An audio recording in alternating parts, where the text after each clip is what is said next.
Para el segundo encuentro de autores de Algete. Hoy es la segunda sesión, que es novela romántica y novela actual. Nos traen sus obras Sabina. Sabina, nos conocimos hace muchos años, era el número 8 del carnet de la biblioteca, y cuando trajo su primer libro, pidió que se lo presentáramos. Fue realmente toda una experiencia. Y me gustó tantísimo y salimos tan contentas que a partir de ahí hicimos 4 o 5 presentaciones todos los años y estamos siempre abiertas a cualquier autor que quiera presentar su libro en nuestra biblioteca. A Enrique, con su libro Huellas del futuro olvido, que hace referencia al Alzheimer, a la guerra civil, le conozco hace poquito, pero espero establecer una buena relación con él, que se alargue durante los años. Paz, ¿qué voy a decir de Paz? Son 4 años, pero 4 años muy intensos. Hemos tenido nuestras subidas, nuestras bajadas. Y realmente, ahora mismo es una persona de esa que cuanto más la conoces, más la aprecias. Y después de leer su libro, me he quedado prendada de sus reflexiones. Quisiera alguna vez conseguir escribir un libro con la mitad de contenido que ella. Gracias. Muy bien. Eloísa, nos conocemos hace muchos años. ¿20? Sí, y más. Muchísimos años. Hemos tenido poca relación. Ha sido una relación un poquito como el Guadiana, que va subiendo, bajando, y espero que a partir de hoy, con su novela que ha presentado por todas las bibliotecas de Madrid, es una especialista, Me queda alguna todavía. una profesional de la presentación de libros, es escritora, disfruta mucho con ello. Me gustaría que volviesen muchas más veces a nuestra biblioteca. Y por último, nuestro moderador, Adolfo. ¿Qué voy a contar de Adolfo? Nos conocimos también en una presentación de un libro de Felipe y fue tal conexión que cuando organizamos este segundo encuentro de autores pensé automáticamente en él. Es una persona agradable, cercana, que hace sentirse a gusto a los autores y sobre todo les hace brillar. Y ahora, después de tantas alabanzas que salen del corazón de verdad, les damos un aplauso y empezamos.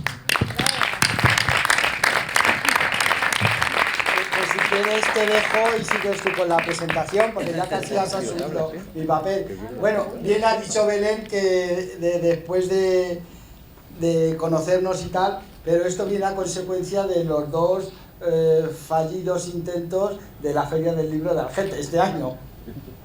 Y a consecuencia de eso, pues hemos conseguido montar este segundo encuentro de escritores de Algete. Y como bien ha dicho Belén, hoy en la mesa ya los ha presentado Sabina, Enrique, Paz y Eloísa. Y bueno, vamos a conocerlos un poquito mejor antes de entrar en materia. Sabina Rogado nació en la bonita ciudad de Salamanca y se crió en un pequeño pueblecito que yo no voy a pronunciar su nombre porque me voy a atragantar. Si ella... Hombre, por supuesto. Pitiegua. Su vida ha estado siempre vinculada al mundo de las letras. El primer recuerdo que le viene a su mente desde niña es ir acompañada de un lápiz y un cuadernillo para ir tomando notas de esas cosas que se le iban ocurriendo. Le apasiona crear sus propias historias y además, cosa muy importante, es devoradora de libros de todo tipo. Yo estoy con ella, creo, personalmente, y como todo, porque hoy os vais a encontrar de que vamos a tener posiciones muy dispares en muchos aspectos. Yo soy de los que pienso que para escribir hay que leer muchísimo, independientemente de que se tenga formación lingüística o no, pero leer es la base importante para escribir. En el año 2016, o sea, hace 5 añitos nada más, tuvo la ocasión de publicar en Amazon su primera novela y desde entonces y hasta el día de hoy no has parado de publicar y ya vamos por 12, por 13, 15. Por 15 novelas. Hoy vamos a centrarnos en general en toda su carrera, pero fundamentalmente, y además vamos a hacer una pequeña lectura teatralizada de su última novela. Bueno, ya sabéis, vive aquí. Enrique de mi generación, somos los buenos del 60-60, año bisiesto. El filólogo, con lo cual la literatura le viene ya un poquito un poquito más a mano que a los demás, que a lo mejor nos hemos tenido que formar de otra manera distinta.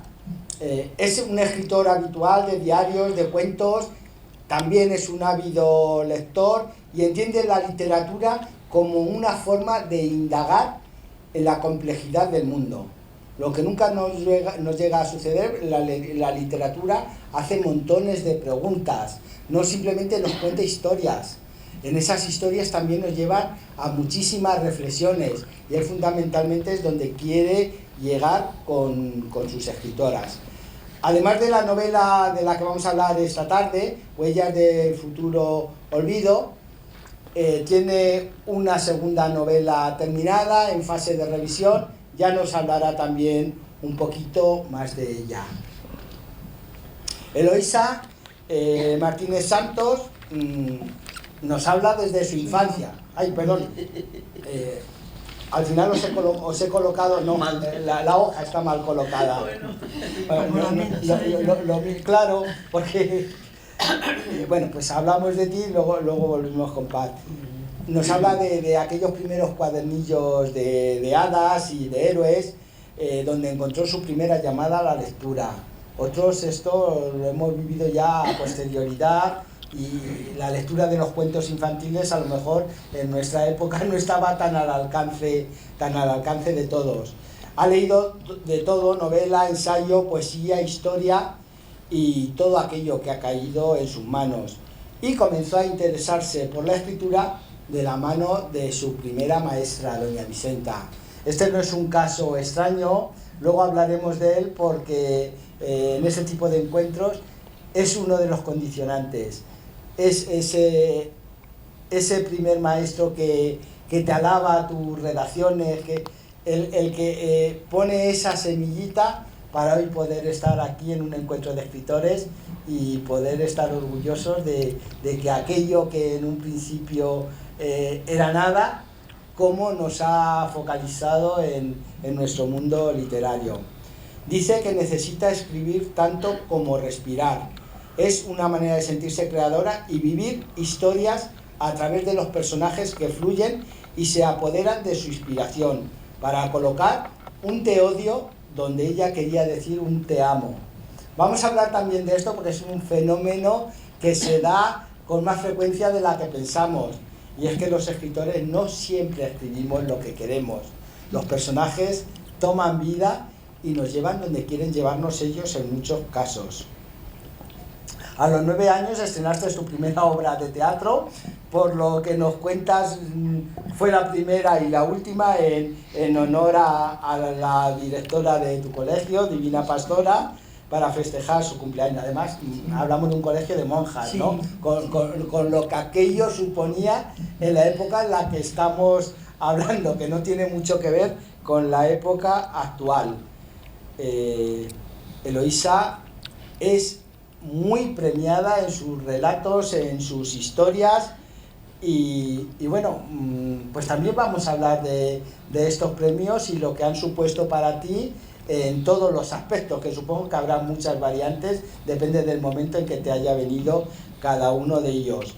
Hasta 43 premios literarios tiene en su palmarés, y en 2019, prepandemia prácticamente, vio convertida en realidad un viejo sueño, que era escribir su primera novela, Mujeres de hojalata, una interesante historia que ya nos irás hablando un poquito de ella, solo para abrirnos el apetito de leerla.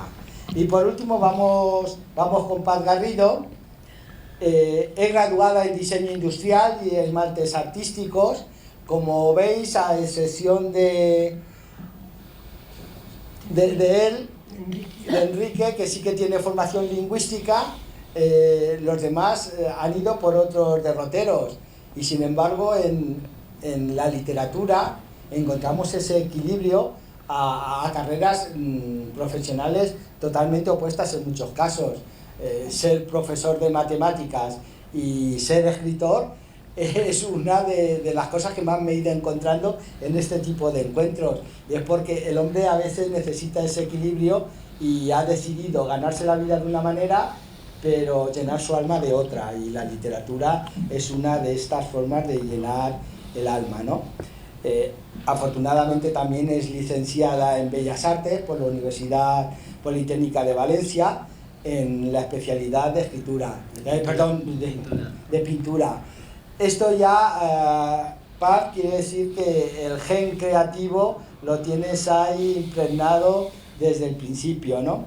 En su trayectoria profesional ha estado también en el campo de la enseñanza, y desde 1986 hasta su jubilación ha sido profesora en la Universidad Popular de Valencia. En el terreno profesional ha colaborado con diversas empresas en el sector, como todos reconoceremos, Mantas Mora, Santoja o Mobiliario Luis Adelantado. Y del mismo modo ha participado en exposiciones tanto colectivas como individuales en provincias como Cuenca y Valencia, fundamentalmente.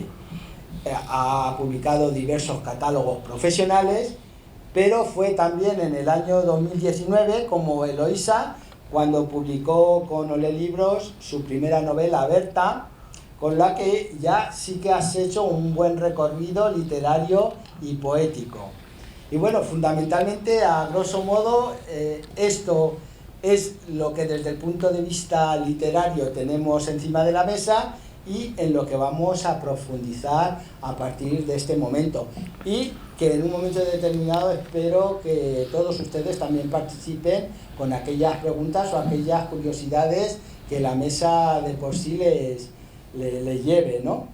Y bueno, vamos a empezar, y para empezar, en vuestras presentaciones ya habéis manifestado algunos que escribir para vosotros es una necesidad vital, pero ¿qué os motiva realmente no a escribir, sino a escribir un determinado proyecto? Sabina, ¿empiezas tú? Vale. Bueno, pues a mí lo que me motiva pues son varias necesidades, entre ellas llegar a más lectores una vez que me he abierto camino. Para mí es importante, y más importante que ello es sobre todo que hacer sentir lo que yo quiero transmitir a través de los personajes. Para mí es lo más importante. Y la necesidad de escribir, pues como dice Eloísa, es que necesito escribir como el respirar. No concibo la vida sin la lectura y sin la escritura. O sea, no sería Sabina Rogado. Has dicho algo que es muy importante, que es transmitir eso que tú quieres, pero ¿no se te ha dado algún caso de que un lector se ha puesto en contacto contigo y ha hecho una lectura muy diferente de lo que tú has querido contar? Hasta ahora no. He tenido la suerte de que no, de que justo lo contrario, para darme las gracias, para decirme, jolín, pues fíjate que gracias a ti he descubierto el mundo de la literatura romántica, y para mí es el mayor premio. O sea, yo a día de hoy, y llevo desde el 2016, pero a día de hoy me sigue pareciendo increíble hasta donde estoy llegando. Me parece increíble. Enrique, ya a punto de estrenar tu segunda novela, ¿qué significa para ti? Bueno, sí, tengo una segunda novela acabada y estoy revisándola y demás, que no tiene nada que ver con esta. En principio es un cambio total de género, de perspectiva, digamos, porque esta es un poco, digamos, hay biografía, hay cierta realidad, digamos, y es un poco de investigación histórica, y lo otro es totalmente ficticio y digamos que no hace mención a la realidad de alguna forma, ¿no? Entonces, lo que dices tú de que te hace iniciar un proyecto de un libro o de una escritura, digamos que, bueno, cualquier cosa que te surja o cualquier, digamos, interrogante que quieras, digamos, cumplir, pero sobre todo lo que escribimos, digamos que yo creo que estarán de acuerdo ellas también, digamos, suele venir de la propia inercia de la lectura. O sea, decía, hay por ahí hay un escritor argentino que me gusta mucho, Fresán, que habla de que los mejores escritores, o los más sensibles, o los más, digamos, dispuestos, son los lectores que leen. O sea, los lectores que escriben, perdona, no los escritores que leen. O sea, quiero decir, hay pocos casos de escritores que se habían puesto a escribir sin haber leído antes. Normalmente, digamos, eres un buen lector y luego, pues la propia lectura te hace decir, bueno, voy a escribir algo que no haya leído o imitar algo que hayan leído. Pero bueno, cualquier proyecto surge de alguna necesidad, alguna duda o alguna obligación, incluso en algún caso, ¿no? Pero esto, en tu caso, surge más desde un punto de vista intelectual, filosófico, de una noticia del día, de una acción que ha ocurrido y que te ha removido por dentro. Puede ser, a lo mejor una novela es otro enfoque también, porque ya la novela trata de acaparar, digamos, el mundo de alguna forma, pero como decías ahí, yo también escribo relato, digamos, cuento, relato corto, digamos, y entonces eso es otra perspectiva de la narrativa, que es, el cuento es una mirada, es una mirada de reojo de algo que ves en un momento determinado, digamos que te cruzas con alguien o algo, digamos, una escena, y sin embargo la novela pues es un desarrollo largo, ¿no? Entonces un proyecto te puede surgir por la calle, efectivamente, o un cuento te puede surgir por la calle simplemente porque has visto moverse a alguien o has visto pues una escena que te ha llamado la atención o cualquier otra cosa, ¿no? O sea, la escritura sale del mundo, digamos, sale de lo que ves. Paz, ¿tú qué opinas? Bueno, pues más o menos estoy en la línea. Es decir, yo personalmente, hasta donde me alcanza la memoria, me recuerdo dibujando y escribiendo. O sea, no sé qué fue antes, si leer o escribir. Me parece que fue paralelo. Y para mí escribir en principio era un juego, era una diversión. Era algo que tenía que ver con lo lúdico, con pasarlo bien. Y más o menos lo mantuve, es decir, yo he escrito siempre, lo que no había hecho era publicar.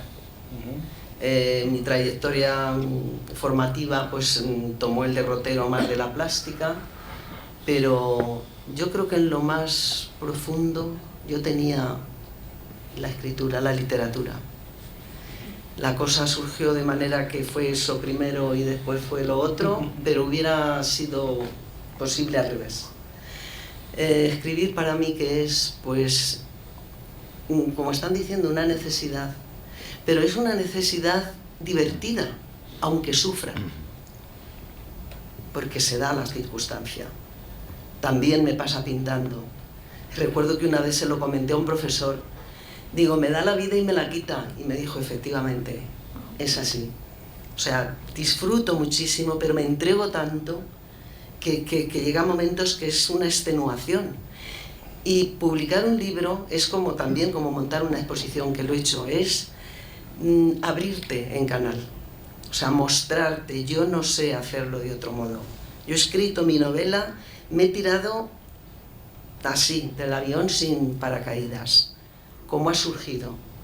La escribí hace bastante tiempo. Lo que pasa es que las circunstancias de la vida pues me hicieron mantenerla en secreto, porque no lo sabía nadie, absolutamente nadie. Es verdad que mi profesora, doña María Dolores, a la que le estaré agradecida toda la vida allá donde esté, se dio muy pronto cuenta, eso es verdad. Pero la vida vino de un modo, yo vivía en un pueblo pequeño, alejada de una ciudad, etcétera. Bueno, pues yo eso lo mantuve en secreto, digamos, hasta donde se puede. Todo el mundo que me conocía lo sabía. Pero yo escribía sin contar, sin decírselo a nadie, hasta que un buen día pensé que era el momento de darle cuerpo a aquello que yo iba tejiendo. Luego más adelante hablaremos un poquito de todo esto, sí, porque creo que voy a preguntar sobre este punto de inflexión de lo que tenemos escrito y ese paso para compartir. Eloisa, cuéntanos tu experiencia al respecto. Pues a mí me gusta contar. Yo digo que soy contadora de historias y quizás pues esa imaginación me viene desde niña. He tocado tanto el relato como el cuento infantil y bueno, pues también escribí un libro cuando mi hijo mayor tuvo un accidente gravísimo de moto. Fue esa necesidad allí en La Paz, en la sala de espera, sin saber si él iba a morir o a vivir. Pues llegó una amiga con un cuaderno tipo folio y me dijo, toma, para que sueltes todo lo que tienes. Y allí escribí quizás lo más profundo o lo más mío, porque aquello no era fantasía, aquello es que estaba pasando cada minuto y no sabía si iba a tener otro minuto más. Y luego, pues, si yo os cuento cómo escribo, pues escribo a ratos, pero hablo con mis personajes de continuo, porque mis personajes tienen vida. Y entonces, pues a lo mejor estoy en el ordenador y de pronto ya llego a un punto que no me sale la palabra que quiero poner, porque sí pienso que hay que buscar, y hay que buscar con ahínco cada palabra precisa, porque es la que define el sentimiento que tú quieres transmitir.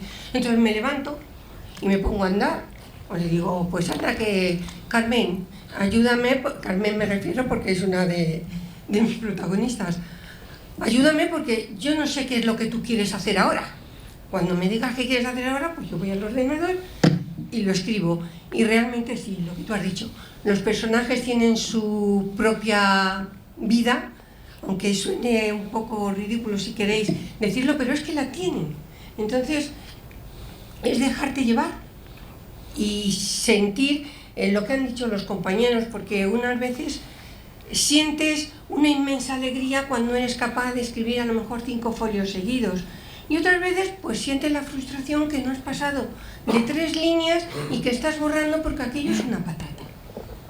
Y eso es la escritura para mí, el respirar espiritual que yo me he buscado. Sí, tú has contestado la siguiente pregunta ya, que es la vida que van cogiendo los personajes y a veces incluso de lo que nosotros teníamos establecido.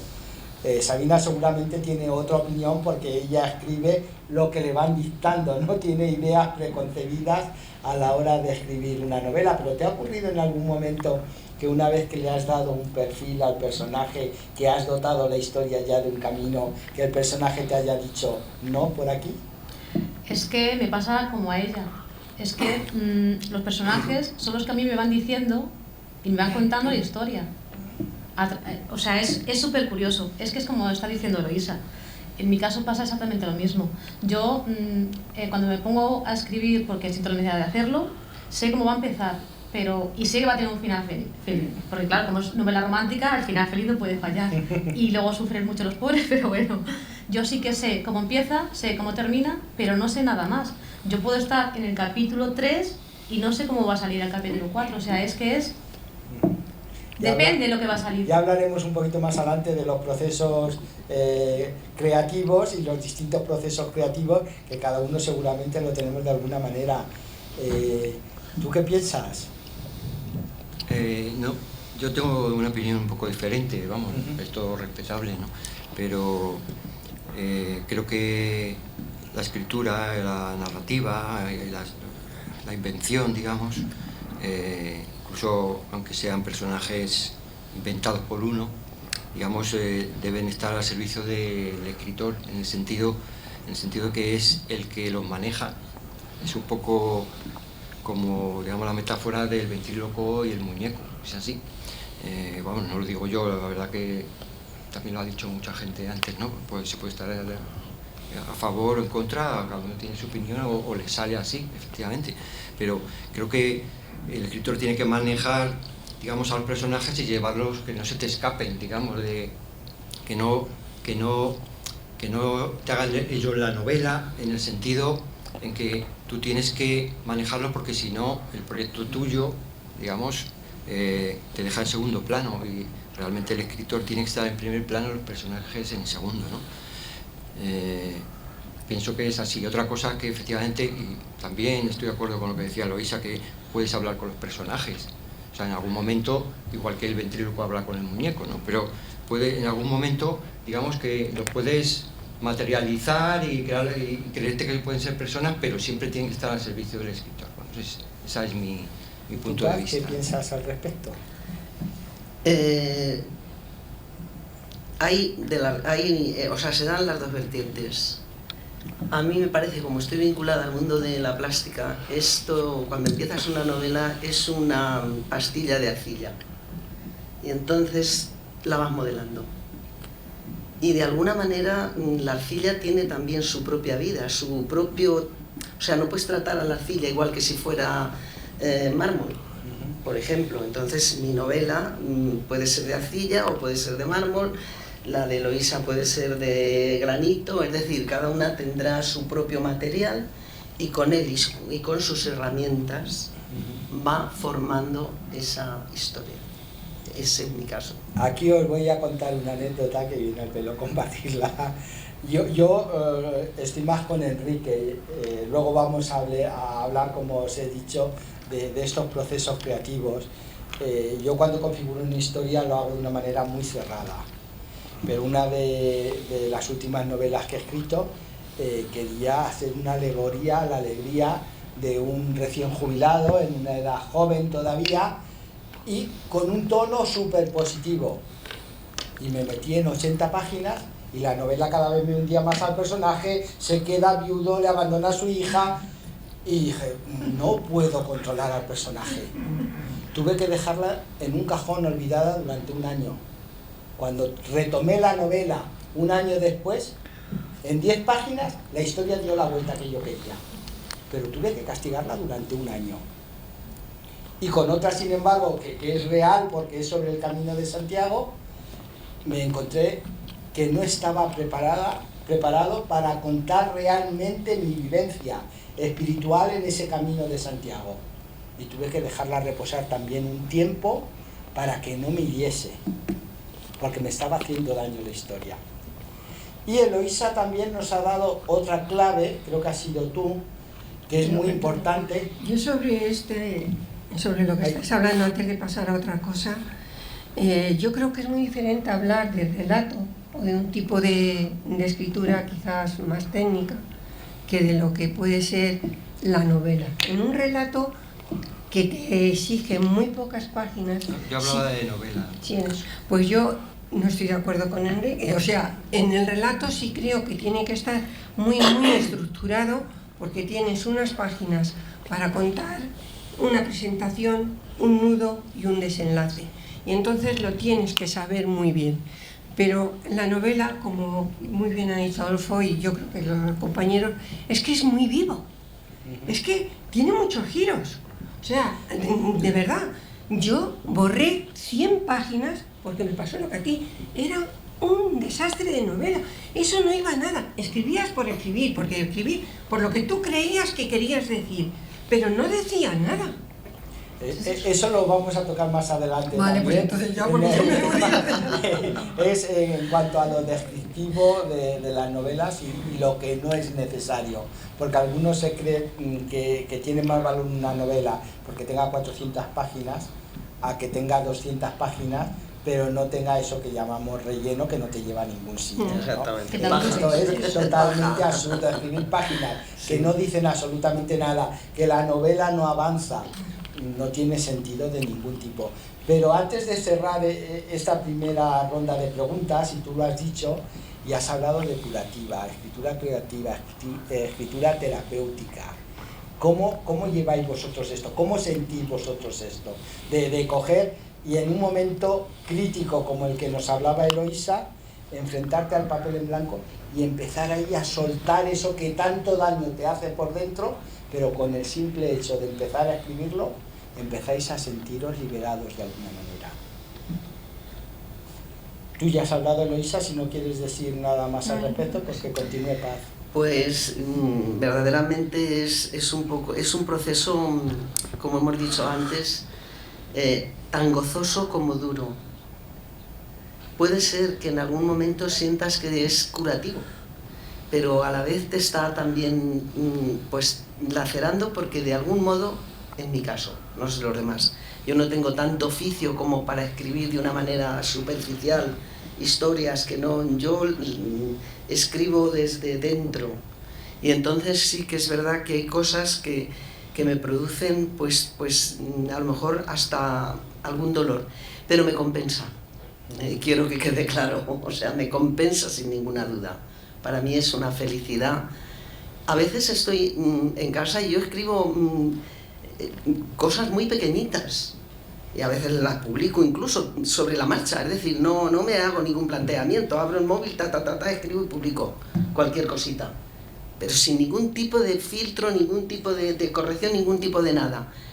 Y me resulta liberador, sin ninguna duda, a la vez que reconozco que me estoy mostrando, que me estoy abriendo, que la gente va a poder saber de mí mucho.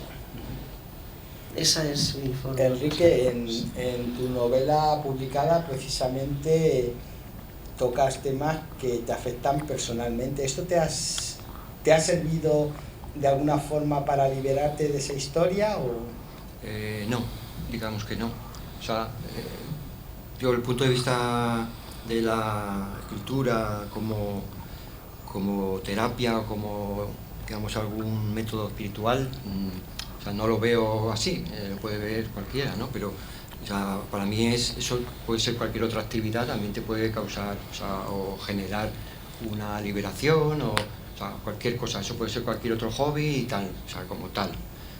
Eso hay gente que lo necesita y se libera o digamos, encuentra una forma de terapia en cualquier actividad. En la escritura también lo puede ser, efectivamente, de eso cada cual, o sea, cada cual lo asume como quiere. En principio, mi punto de vista no es así. Incluso esta novela, que tiene una parte, o gran parte, es digamos, biográfica, en el sentido de que hablo de personas que han existido y que, como dices tú, está relacionado con mi familia, ¿vale? Con hechos determinados, que luego a lo mejor podemos entrar en algún detalle, ¿no? Pero no lo hice ni siquiera yo como una terapia personal mía, sino era enfocado para otra persona. En el caso este era mi padre, empezó a tener Alzheimer y tal, y yo quise buscar información de su padre, digamos, que no lo había conocido, porque murió cuando él tenía 6 meses. Entonces me puse a buscar información y todo fue hilándose en ese sentido, y fui narrando esa investigación del abuelo y a la vez haciendo la crónica del deterioro físico y mental de mi padre, ¿no? Que tenía Alzheimer y demencia y demás, ¿no? Entonces fue todo, es una crónica, digamos, de la realidad de ese tiempo en el que estuve haciendo esa investigación, ¿no? Pero no lo hice, digamos, con ese afán de terapia mía, ¿no? Sino era un poco un enfoque hacia mi padre en ese sentido, ¿no? O sea, un poco revitalizar su propia memoria, ¿no? Sabine, desde el punto de vista de la novela romántica, ¿tiene cabida esta parte terapéutica o no? Sí, porque qué mejor terapia que te arranque una sonrisa.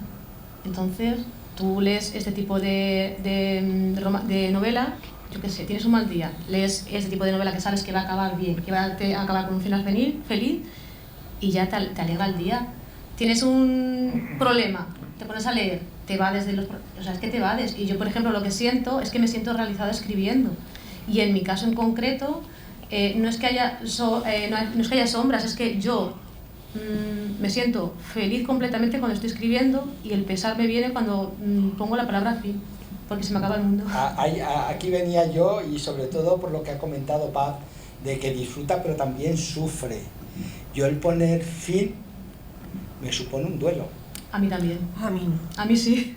Me da mucha pena, es nostalgia, a mí me da mucha pena. Bueno, pues yo llego a llorar. Pienso que es una yo llego a llorar tiene para que despedirme empezar de mis y acabar. personajes. Yo no. Yo es una nostalgia increíble. Y es pena, ahí no sé, son sentimientos ahí muy encontrados. Cuando es la palabra fin, eso sí, que me dura lo que empiezo a la siguiente y ya otra vez, vamos, como loca. Bueno, pues ya hemos hecho una primera ronda, chicos. Os toca. Hemos tenido algunos problemillas de infraestructura, aquí de incidencias, y Guille, nuestro director del aula de teatro de la Escuela de Música, no ha podido venir, sus compañeros tampoco, porque presentan la semana que viene, estrenan, y solo Óscar, que va a ser mi partener, y estoy yo. Y bueno, él es del aula de teatro, yo haré lo que pueda. Y yo. Esta es una obra, es el libro de Sabina. Vamos a pasar un momentito para que lo veáis. Es Jaiden. Cuando Jaiden va a buscar al trabajo a Val.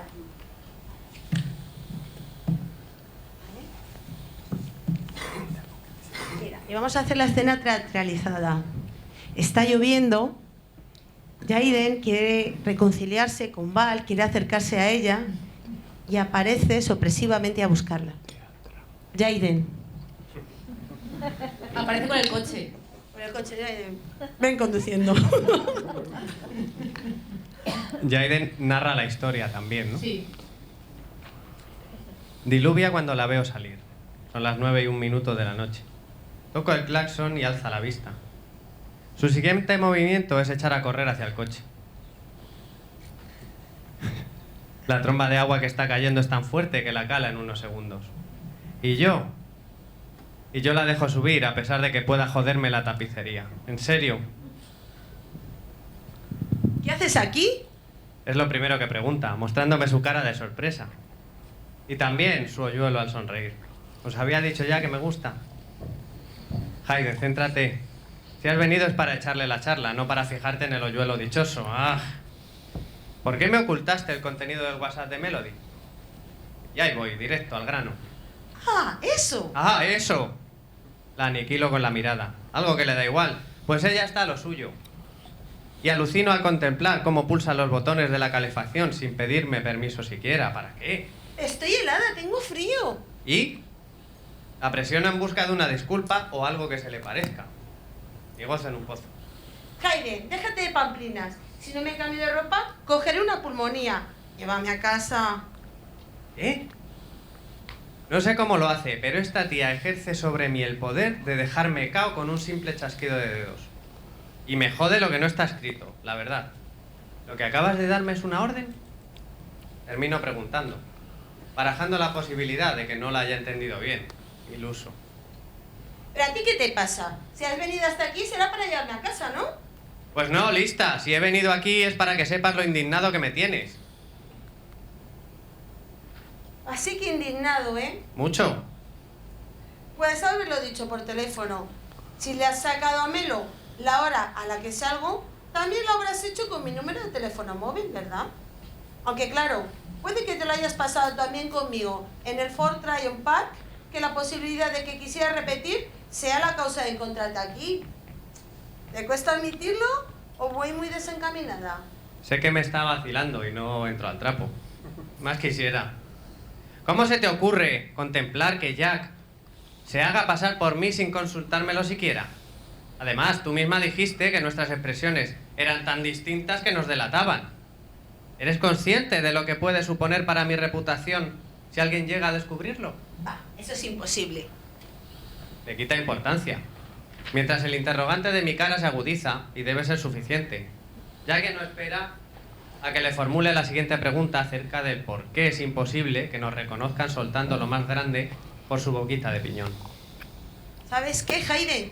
Que para hacerse pasar por ti y por tanto ser iguales, a Jack le bastaba con interpretar que tiene un palo metido por el culo. ¿Cómo? Hasta que he llegado. Baja del coche. Sí, hombre, con la que está cayendo voy a bajar. ¡He dicho que bajes del puto coche! Hijo, vaya humor. Con razón dicen que las verdades duelen. Venga, ahí te quedas con tu puto coche. Y tal como se ha subido, se baja. Pero con la diferencia de que da un portazo y casi me deja sordo, joder. Qué mala hostia se gasta cuando quiere. Acelero y me alejo unos metros. El diluvio sigue cayendo. Alzo la mirada y a través del retrovisor observo su figura. Joder. No puedo marcharme sin más y dejarla allí. Es que no puedo. Doy marcha atrás al momento. ¿Y qué hace ella? Pues nada. Pasar de mí mientras sigo recorriendo metros en dirección contraria, a riesgo de provocar un accidente o de que me casquen una multa de las gordas. En fin. Bajo la ventanilla y grito: ¡sube! ¡Que te den! Valeria, se me está empapando el coche por tener la ventanilla abierta. ¿Quieres subir de una maldita vez? Se para. Solo si dice las palabras mágicas. ¿Qué? Estás de coña, ¿no? Porque jamás se me ocurriría pedirte por favor que subas cuando lo que tenía que hacer es dejarte tirada. O mejor, atropellarte. Parece meditarlo. Bueno, vale. Solo estaba vacilándote un poquito. Abre la puerta del copiloto, vuelve a sentarse y el reguero que deja en la alfombrilla es descomunal. Mi pobre coche. Y esta vez soy yo el que sube la temperatura. Valeria tiembla de frío y la posibilidad de que se coja la dichosa pulmonía se convierte en verídica. Dime la dirección. Si no te cambias pronto, caerás enferma, te darás de baja el lunes y no puedo permitirlo, que tus compañeros no tienen la culpa. Ella no tarda en dármela. Eso sí, casi ni la entiendo del temblor que la sacude. Y yo acelero a toda hostia.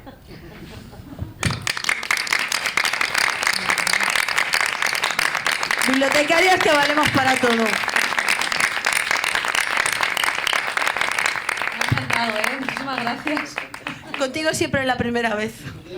Viva las primeras veces, Belén. Eso digo.